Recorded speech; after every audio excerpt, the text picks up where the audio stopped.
You are bold, you are fearless, you are radiant. It's time to unlock the diamond from within. BFF, we rise above, stronger together, we shine with love. Faith unshaken, hearts on fire, fearless souls, we're reaching high. Hello, everyone. Welcome back to the BFF Empowerment Podcast. I am your host, Blaque Diamond, and today with me, I have the pleasure of speaking with Miss Holly Porter. Thank you so much for joining me today, Miss Porter. Thanks for having me. At least you didn't say Harry Potter. That's what I used to get I called. was actually just listening to Harry Potter before, and I think Especially when that's it was what. more popular, I got called that. Especially when we were writing checks, it would be on my signature and people would always mistake it saying Harry Potter. It was funny. Yes, I was actually just listening to Harry Potter before we got on, so That's funny. I think that was kind of stuck in my head.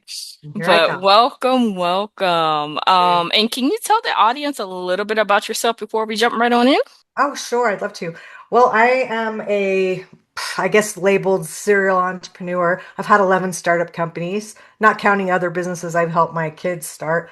Hmm. But I have eight adult children and almost 19 grandkids. So we've got a huge family. Wow. So we juggled a lot and usually two or three companies at a time while we were even raising kids. So that's kind of, I was raised by two entrepreneurs and it's just kind of in my blood. So Hmm. yeah, I've had some big shifts in the last 4 years after a 70-day hospital stay with all kinds of experiences there. So yeah, I'm an open book. You can just ask me whatever you want. Oh, wow. Sounds like me a little bit. I'm definitely a serial entrepreneur. Love it. And just reading your profile, I did see that you're let me make sure I get the number right, 17. I just Yeah, 1111 I launched my favorite book and my one dearest to my heart. A lot of my books I was just in compilation books, or as my publishing company, we published compilation books with like 110 women authors. So Hmm. did a lot of that, but this is like the book for me. Mm-hmm. Yeah. Wow, because yeah, I've actually just published my 15th. So yeah, Oh, I'm right congratulations. behind you. That's great. That's great. It's no small feat, that's for sure.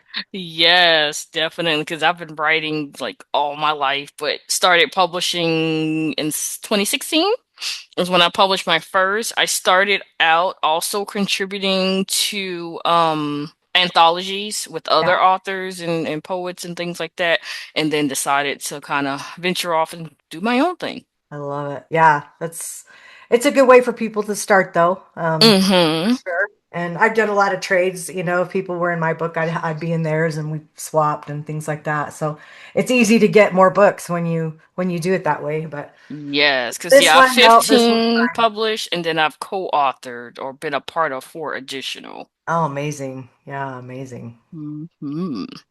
Wow. Okay, so where should we start? Let's start with the entrepreneurial. What type of businesses have you been involved in or started? Or do they vary over different, industries, or do you kind of stick to one industry in particular? Oh, heavens, no! I get bored easy. It's not that I just like follow any shiny object because we've had a construction company. My husband had it when we got married. So, I mean, like 41 years. And I did a salon and spa for 20. I'm a real estate broker. I've done that for 20 years. So it's just they crossed over a lot of times. We had a Hmm. fundraising company. I had a daycare. I had a preschool. I had a children's clothing store. And so I did those while my kids were growing up. I always felt like I wanted to contribute, to the family financially, and so I just figured out ways to make money while I was raising my children. Hmm. And then, kind of went into my own dream projects and yeah, it just kind of went from there. And then 4 years ago, I created a company that was a tech company. I've never had a tech company before, so that was so out of my wheelhouse. Really went into learning mode. Yeah, I feel like I got a master's degree in the last 4 years in all that for sure. Oh wow, wow. Yeah, you've definitely been all over the place as far as yeah, the different types. I do notice that yeah, a lot of what you did mention did kind of center around yeah, being a mom and children.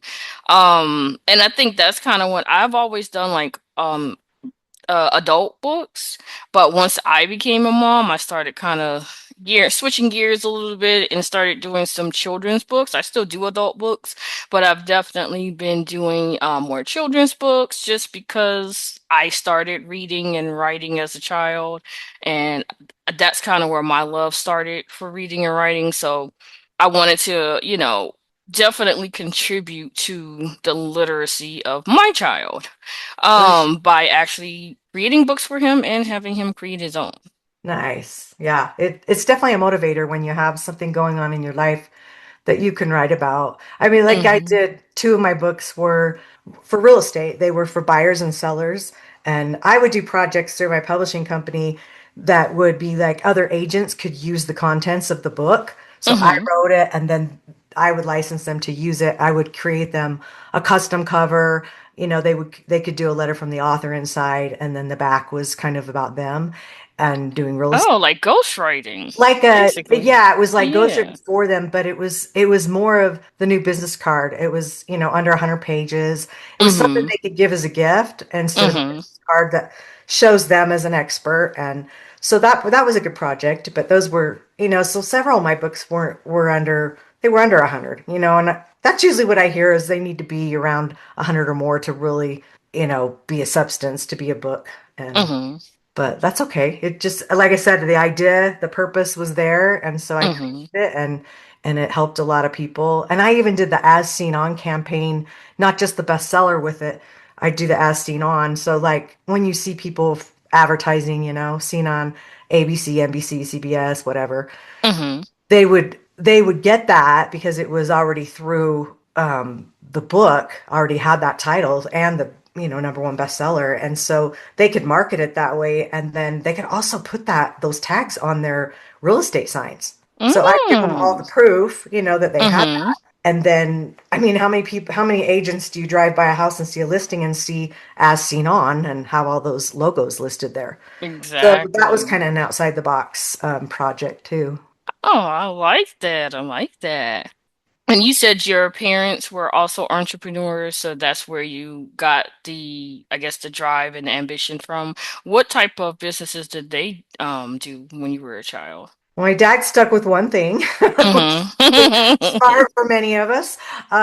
He was a mason by trade, and I grew up in Las Vegas, and he was like number three in the city at one Oh, time. wow. So he had a pretty big thing going on. And then he expanded into Utah, and he had two different cities in Utah that he had companies at one time. And then we moved to Utah. So he would commute, and he just kept the same days. He would just Hmm. in Utah, he'd go to Vegas 3 days and then come to Utah for two. And so he just kept the same schedule. And my mom was a homemaker. I mean, I was raised with 9 kids. So we had Hmm. a lot of children, and she catered weddings. We would do the cakes, the decorating, the flowers. So we grew up helping her do events. And Mm. then later she opened a interior design place where called Windows and Walls, and back then, I mean, put wallpaper's back in now, but this is 25, 30 years ago. Yes. Wallpaper was very popular, and blinds and things, and shutters weren't really a thing back then. And so yeah, so then I worked with her doing that as well. Mm. Yeah, that sounds like exactly how like I grew up, of course, with a lot of siblings as well. And my mom was also like an entrepreneur, so she had like a daycare, in-home daycare, out-home daycare, just she always had some kind of entrepreneurial. And then yeah, we she used to clean like apartment buildings and offices, so it was just like yeah, we were always tagging along to help with the different things that she was involved in. And so yeah, that definitely, I think that entrepreneurial spirit was born in me. as a kid, just watching her and going with her. And so, yeah, as an adult and as a kid, yeah, I started my own, entrepreneurial things, just different things that I'm involved in. Like I've always wanted a hair salon and spa. Like that's like Mm. my ultimate because I've always loved doing hair. Yeah. I just haven't pursued it because of me being a person that's totally blind. I know a lot of people don't really, have faith that I would be able to do something like that, even though I have proof. And so I just didn't feel like going through all the red tape and stuff that it would cause, just to be able to get licensed and to actually practice at my own, establishment. So I just kind of let that dream go because, yeah, I felt like society wise, I would never get that opportunity. But that had always been a childhood dream of mine since I learned how to do hair at the age of 4 before I Nice. lost my sight. Um, but that's Never too always late. just been something I wanted. Like, I mean, I knew exactly, like, I literally still have the plans and everything like worked out. I always wanted a restaurant as well. I wouldn't say I'm like a chef cook, but I do like to cook whenever I Mhm. put my mind to it. And so I always wanted like a family style restaurant that I wanted to call Picnic. And I wanted Uh-huh. it to be designed like you're eating at picnic benches, but it's like inside. And then family style, everything comes in big platters and you kind of pass it around. And so I have like all the plans and everything still drawn up for it. I just haven't done it. I've always pursued the other entrepreneurial things that I have wanted to do, but never kind of got those two up and running. Don't know if I ever will, but there's still ideas that I do have, and maybe one day I will. Yeah, maybe. Yeah. I mean, I just tell people never give up on your dreams.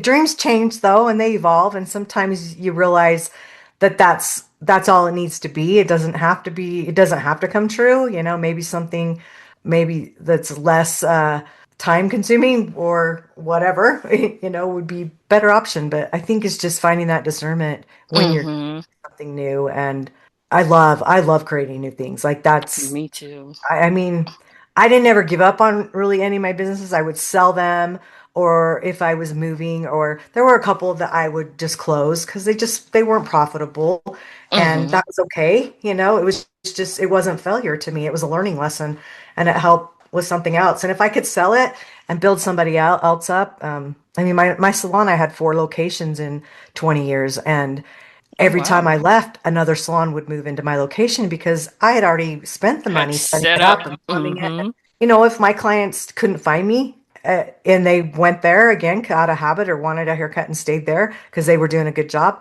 great. I mean, I love collaboration. I don't think competition's a bad thing. I think it makes everybody stand up and be better. And there's nothing wrong with everybody being better. Yes, like I've always like told my kids that because they compete with everything. And I'm like, it's not Mm, competition. No one has to be better than the next person at this or that. No one has to be taller. No one has to be shorter. Like, why can't yeah. you just be who you are? Like, and I always told them, I said, I don't compete with anyone. I had a And I saying said the for only that. time I just competed recently was in a pageant, but I still didn't really consider myself competing. I Yeah. was just like, I'm just being who I am. If I win, I win. If I don't, I don't. I did walk away as a title holder, but it to me it wasn't a competition. I'm just showing who I am. I love that. Yeah. A saying I always say is we don't compete, we complete. Mm-hmm. Mm-hmm. Yes. So they definitely are in competitions all the time with It's probably everything. just our Like personality style too that tends to make that happen. wow. So with you having grown up in like a large family and then you also having a large family yourself, do you think you growing up in a large family contributed to you wanting to have a large family yourself? Oh no. Oh, okay.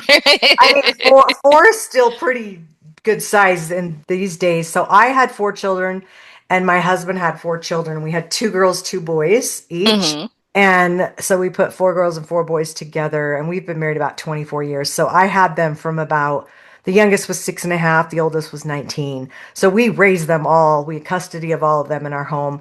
No, I actually kind of looked the other way when my mom told me about him, how cute he was, and he'd show up at her church and he'd bring his four little kids and he was divorced. And I was just like, I have four, he has four, I can add, that's eight. No thanks. No, thank you. And I mean, there were lots of challenges, but lots of blessings out of it too. And of course, the Hmm. grandkids are the best. And it's been we just do what we have to do and move forward however we can. Yeah, that's basically like my situation. My significant other has two girls. I have one boy. Now we're blended family, and of course we're talking about having another one. And I think that's the challenge for me is I'm used to one kid, not three. So it's just like the different personality, the different, likes and dislikes, and the constant fighting and bickering. And I grew up in a big household. That's why I'm like, my peace is so important to me because I had four other siblings growing Right. up and we fought all the time. My brother and I, my younger brother, we fought the most, but now as adults, we're like the closest out of our You siblings. just never know once you grow up. I always wonder how like our younger siblings were raised by the same parents because the dynamics are so different. They're so different, and it's comical to see how just they were 5 years younger than my mom had 7 kids in 7 years with a set of Ooh. twins. She had 5 kids under 4.5. And Hmm. I just think, oh my gosh, how did she ever do that? Wonder Woman.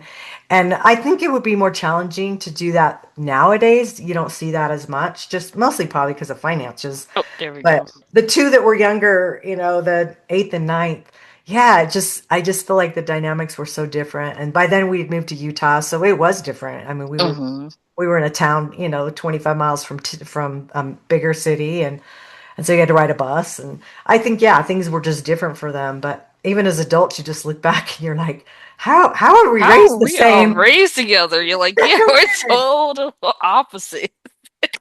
It's all good. Yeah, and I do notice that difference in my siblings as well. Like our lifestyles and the way we live, we're like totally different. Like my sister used to always tease me because I was like, what, 19, 20 years old and already ready to settle down and have a family. And she was like, "Oh, you're an old maid. You're too young. Like, why do you want to settle down already?" I'm like, that's just always been me. I've never been the type that want to hop from man to man to man. Like, that's never been my thing. I've always been a family oriented person and Yeah. wanting to have that. Yeah, even at 19, 20 years old, that's what I was looking for. Yeah, I was married at 18, and I'm not the type who wants to hop man to man either, but my husband's my fourth husband, believe it or not. And the others, I mean, I was married like 6 years, 3 years, and then 4 years. So I got my kids out of it. Scott and I never had kids of our own because eight was enough. I mean, we felt like if you have one, we almost needed to have two, or it was just going to be a bad situation. Hmm. And so it worked out. And then funny thing is, when about 2 years after we were married, his son and my daughter ended up marrying each other. So that was What? a whole new dynamic. And apparently Oh, that wow. happens a lot. I had no idea. And you put ranging hormones in the same household and I mean, she was like me and he was like my husband. And so they ended up getting divorced after about 5.5 years, but they had one child about three and Mhm. a half years into their marriage. And so she's like the closest child that Scott and I would have got. She's a double grandchild. Yeah. Yeah. We used to tease them that Aunt Mom and Uncle Dad. Yes, They didn't like wow. that. I'm like, hey, you I put can yourself in that imagine. predicament, not me. Uh-huh. You know how they say like kissing cousins and Yes, even though yeah. yeah, there were I mean, step they're not blood related siblings, at but all, but yeah. yeah, it happens. And I just had, I mean, we never imagined that ever happening. And so there was lots of trials there, but you know what? We're past all that and Hmm. it's all fine. We're all adults. Wow. So outside of your entrepreneurial endeavors, what else do you get yourself into? Oh, wow. Um, we like to side by side ride. Those are like Pitch. I don't know. A lot of people don't even know what those are. We're in Utah, so we have lots of sand dunes and places, mountain Hmm. rides. So it's kind of like a four-wheeler, but like a car four-wheeler, like a dune buggy, but they're built more like Oh. they're super sturdy, so they're like a car. They cost as much as a car, Oh, but wow. we'll go do those kind of rides. We used to have a fifth wheel. We used to have a motorhome where we would, take it and go camping, and we've just kind of outgrown those things. I love to travel. My husband not as much. But Hmm. I travel a lot more for work I speak and things, and so I'll go to events and conferences and stuff that he doesn't enjoy. And so, but I like that. He'll say, "Well, that's where you spend your money." And I'm thinking, "Yeah, but he goes, but you like it, so it's fine." Hmm. But we like movies. We get along great, so we just like hanging out. We don't make big plans. It seems like we're kind of do things on a whim, and that's Hmm. to work out. Okay. Not as much for Wow. me. I like plans a little better than he does, but I just have to remember Yeah, the I'm definitely planet, you more don't the care. organizer, Yeah. planning. Yeah. I don't really do a whole lot of spur of the moment just because I like to kind of account for what could happen. Yeah. So I usually try to already have like a plan B, C, in case this doesn't work out, then what would be the next option? Yeah, it's true. And it's interesting because as we've gotten older, how things do change. I mean, like I don't love crowds anymore. So like going to concerts and games and just things like that where a lot of people are, like even Disneyland, Hmm. anything like that.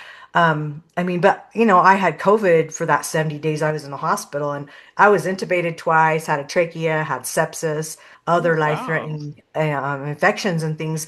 And so it makes you a little nervous, to Hmm. be around a lot of people too, because there's just so many germs and way. And not that I sit and live in fear. I don't at all. I've been international to quite a few countries since I've been sick in the last 4 years, which a Hmm. lot of people think was pretty gutsy. But I'm going to live my life, and I should have never walked out of that hospital, like the circumstances I was in. But I had Hmm. some spiritual and near-death experiences, and I was pretty much given a roadmap what to do. And I mean, who gets that? And it's like, I don't want to Exactly. waste one day. I got to keep moving forward. Hmm.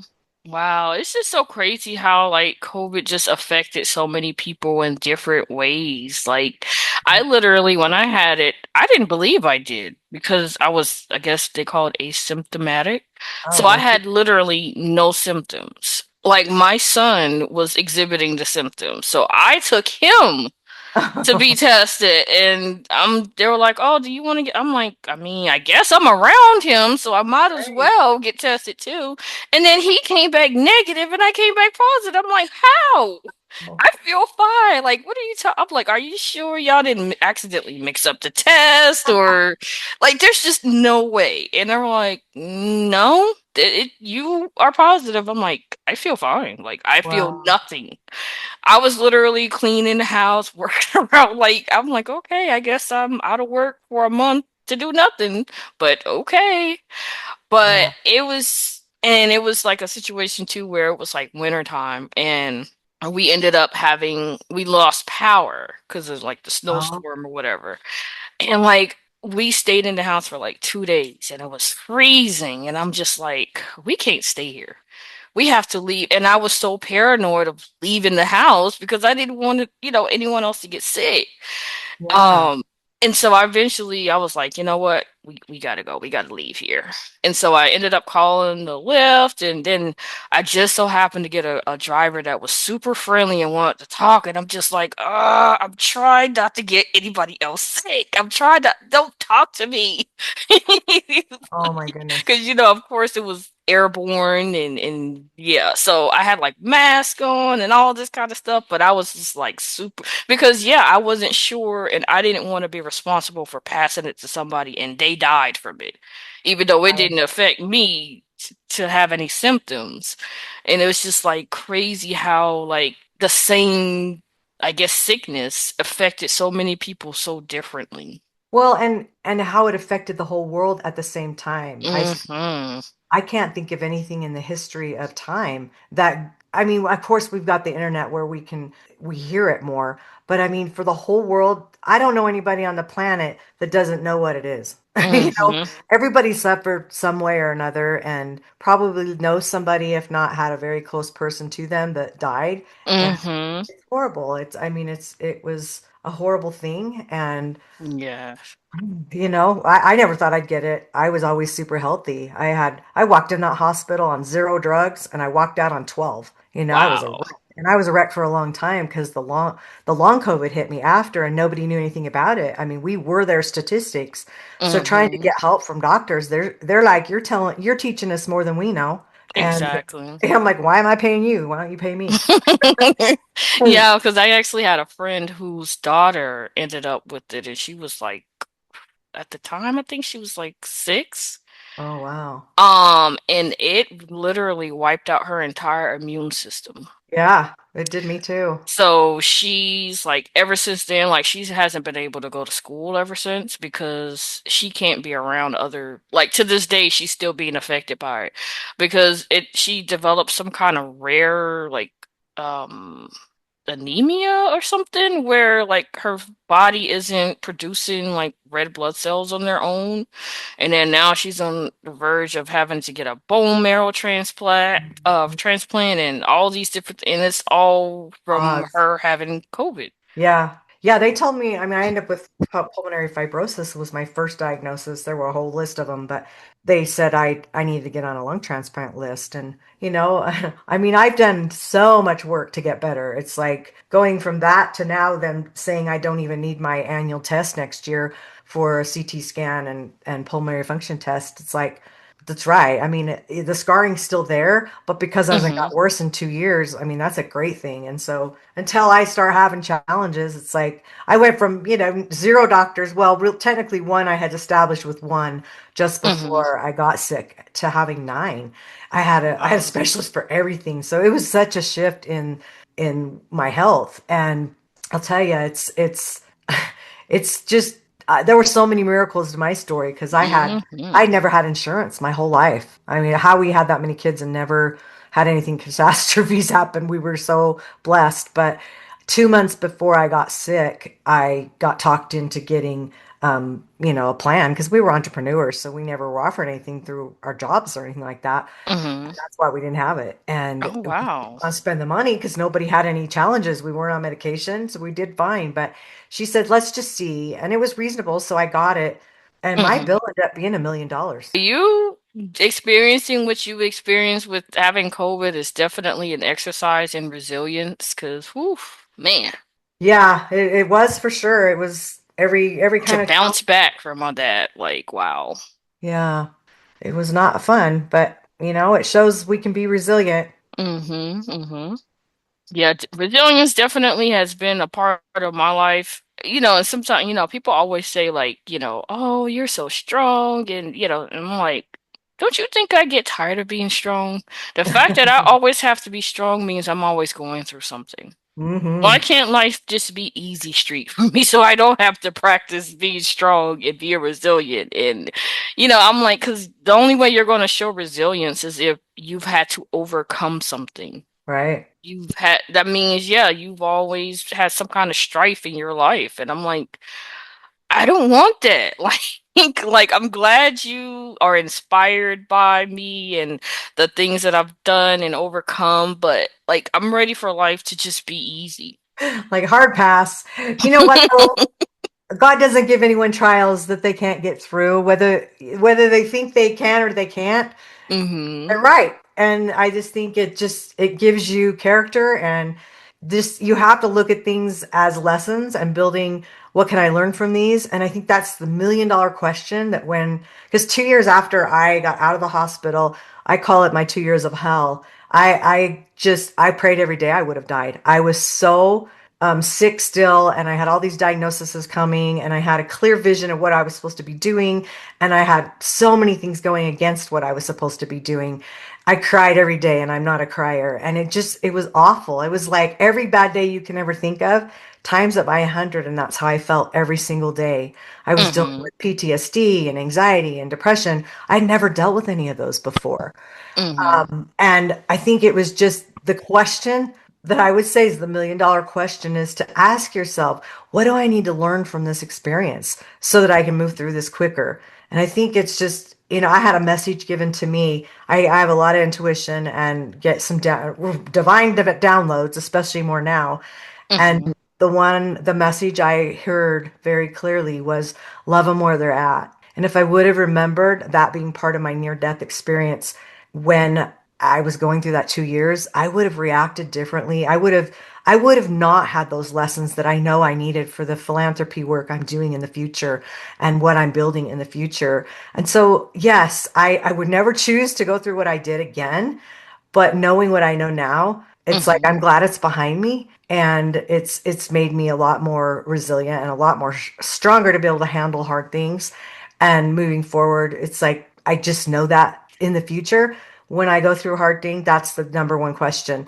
Okay, Hmm. what is it I need to learn from this to move through it fast? Exactly. That's how I always look at everything that I've been through as well, because you know, like you said, yeah, God doesn't give us more than what we can handle, and the fact that we're going through things mean there's a lesson to be learned. So yeah, I'm always like sitting back and reflecting. A lot of my bad situations happen in, of course, relationships, and like a lot of times after the relationship, I'm just sitting back and reflecting, like, okay, what part did I play in this? What could I have done differently?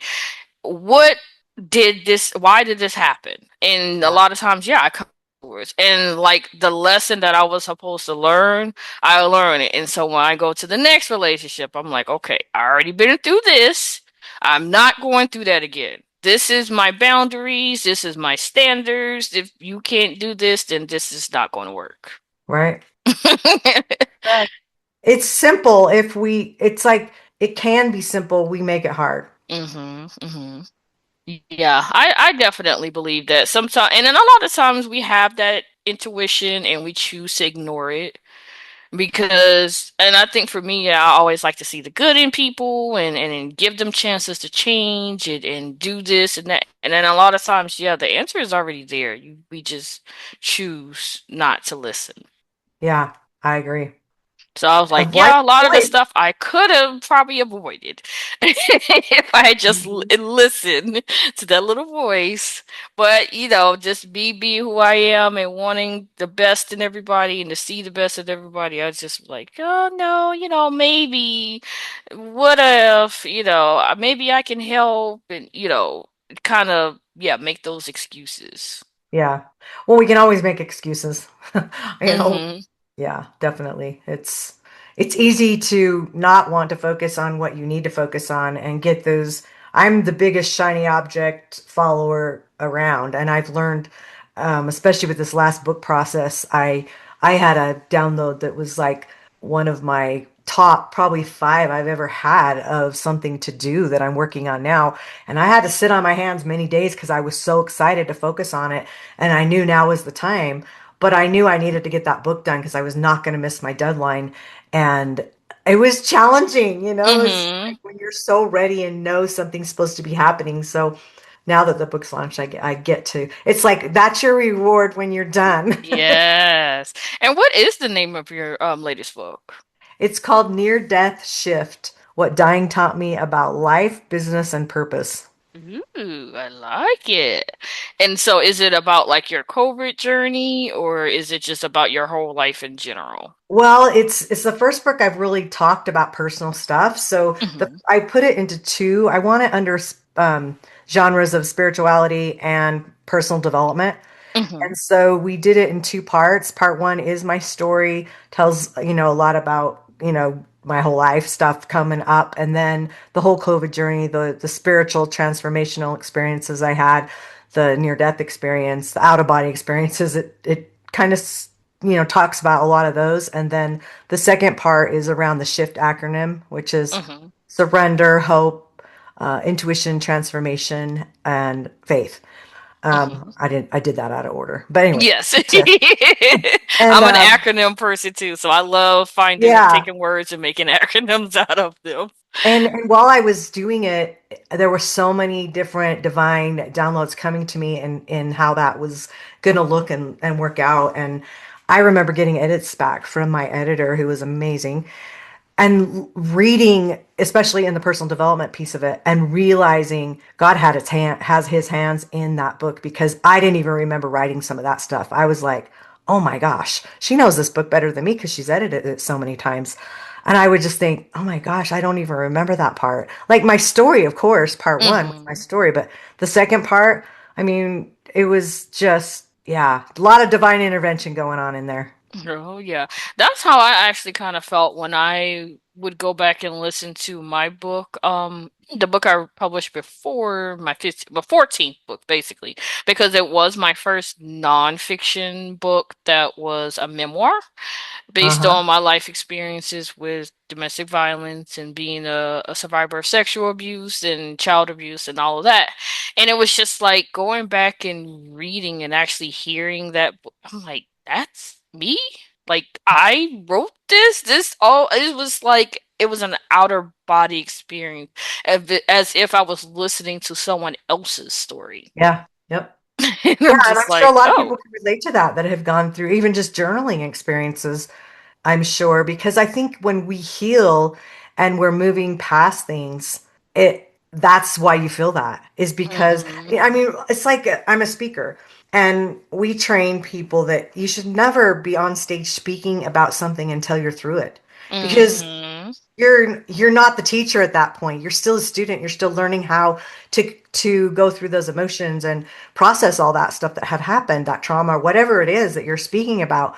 You've got to come through the other end first. It's a success story, Exactly. not a victim, it's a victor story. And so Mm-hmm. when people are falling apart on stage, it's so easy to say, "Oh my gosh, they're not through this yet. Like they're still in Exactly. it. Don't talk about it until you're out of it." I mean, on stage, Exactly. on stage, go journal, go to a therapist, do hypnosis, whatever, but do not be a speaker speaking about something until you're through it. Exactly. And that's how I knew that I was actually healed. Like, of course, it was years ago. But the fact that I could talk about the traumas that I endured Mhm. without getting teared up, without getting choked up, without getting emotional, that's Yeah. when I knew I had truly healed. Because I would always tell myself that I had and that I forgave and I did this, but whenever the topics would come up or somehow those moments came back and I had to relive them for whatever reason, then the emotional, changes that would come or the things that I knew that yeah, I really truly was not healed yet. Yeah, 100%. Yeah. But now, yeah, I can definitely speak on, those things because I'm past them. And then now, yeah, it's like when I hear them, and even a lot of people say when I talk about them like I guess you would say indifferently. Um, because there's no more emotional attachment to them for me. Yeah. Well, and a lot of people, you don't know what you don't know, and so they want to be a speaker. They want to help people. People are good, and they look to serve in ways they can. And I think it's figuring out when is your time. I think Mm-hmm. sometimes we take the leap sooner than we're really ready, and Exactly. or we don't take the leap at all, which is a whole other issue. Mm-hmm. Your story can change a lot A of people, and lot of I lives. I mean, I wrote my book thinking if one person, writes me and said that's changed them, just that message, love them where they're at message from my, near death experience. When I told a guy that last year, he was a therapist, and so he would see all of the damage that abusers and other people would do to these clients of his, and he literally used the word hate. He said, "I hate those people because of what it's done to his people. He's had to like help pull them out." And Mm-hmm. I told him this story about loving them where they're at. And he still has written me a couple different times since then and said he lives in another country.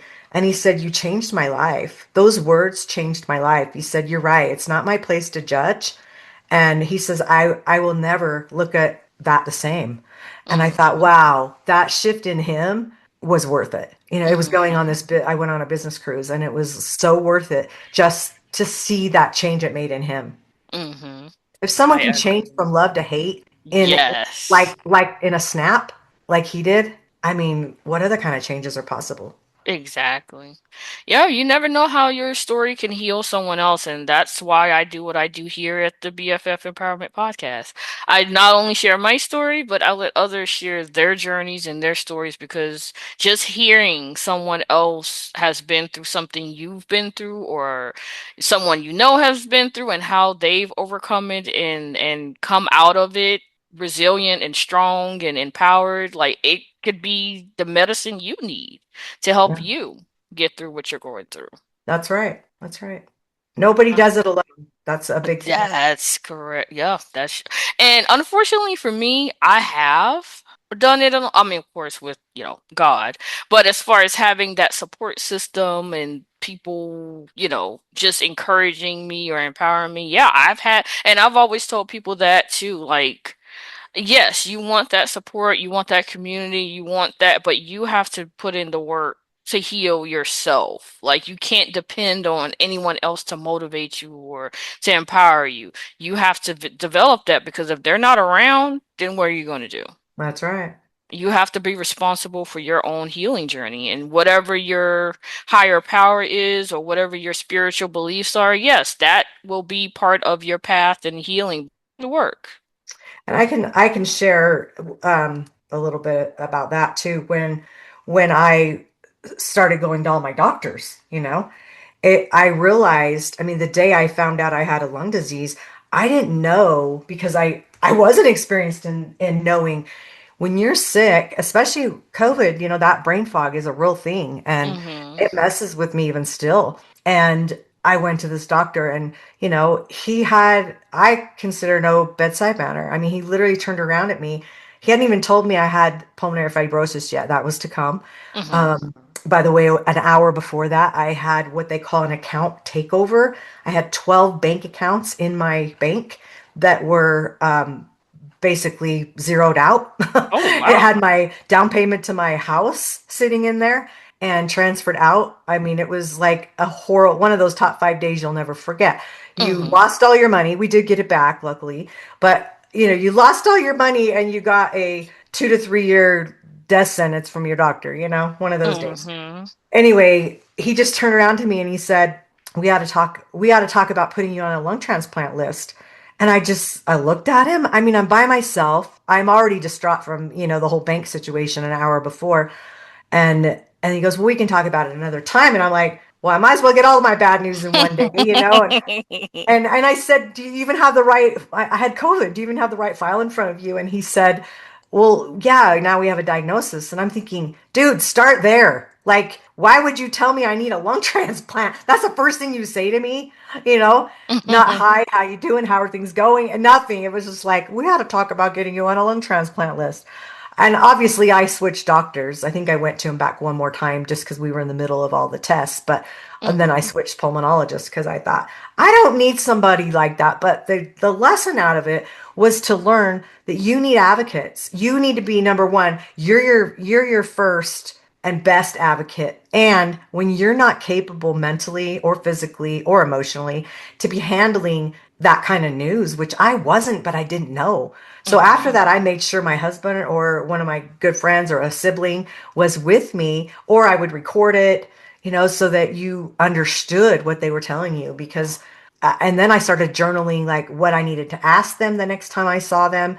They don't remember. They were so overwhelmed, especially during COVID Mhm. times. Yeah. And so that is a big pass on I would put to somebody is that we are our best advocates, but when you can't advocate for yourself, you better Mhm. darn well have somebody that can because don't count on the medical system to have your back. Oh no, definitely not. No. Definitely not.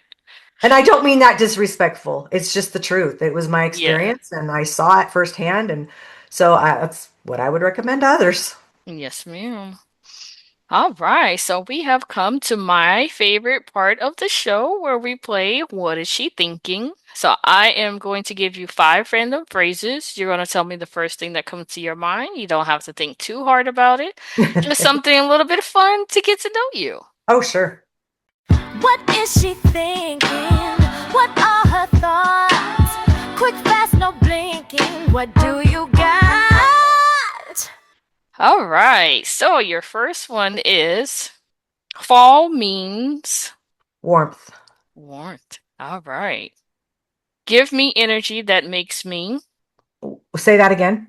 Give me energy that makes me. Productive. Mm-hmm. Okay. You can't build a snowman without. Snow. All And a right. carrot. Yes, gotta have that carrot nose. Okay. All right. Color my skies. Baby blue. Baby blue. All right. Last one. Healing is Worth it. worth it. Yes, definitely. All right. So, do you have any social media, any websites, books, anything you would like the listeners to be able to follow and catch up with you on? Yeah. I would probably send you to my near deathshift.com. That you can also get a hold of me on any social media. The links are there. But that way you can go check out the book and see if it's something you're interested in. You can buy it from me and I'll send you a cert or a signature copy, or you can get it on Amazon, and all of those links are on neardeathshift.com. NearDeathShift.com. I'll definitely be sure to put that in the show notes so that they Thank can you. click on it and go directly to it. All right. Is there any last words, any words of encouragement, or anything you would like to leave the listeners with before we sign off? Well, I'm not sure when we'll go live, but we're in the holiday season creating this now, and I would just challenge people to love people where they're at so that, a lot of stress goes on during the holidays, and sometimes we're out of character just a little bit. So give people grace and love them where they're at. I love it. Love them where they're at. I love it, love it, love it. Well, thank you everyone for listening to another episode of the BFF Empowerment Podcast. Be sure to follow the podcast on all major podcasting platforms. Also follow us on social media at BFF Empowerment Podcast. We are on Facebook, Threads, YouTube, TikTok, and Instagram. Definitely check out the website at bffempowermentpodcast.com to stay up to date with the latest episodes. If you would like to be a spotlight on the Women on the Rise segment of the BFF Empowerment Podcast, send us an interest email to bffempowerment@gmail.com. And if you enjoy the show, definitely leave us a review or a rating on your favorite podcast platform to help others discover their next favorite women's empowerment podcast. And until next time, guys, thank you so much for listening.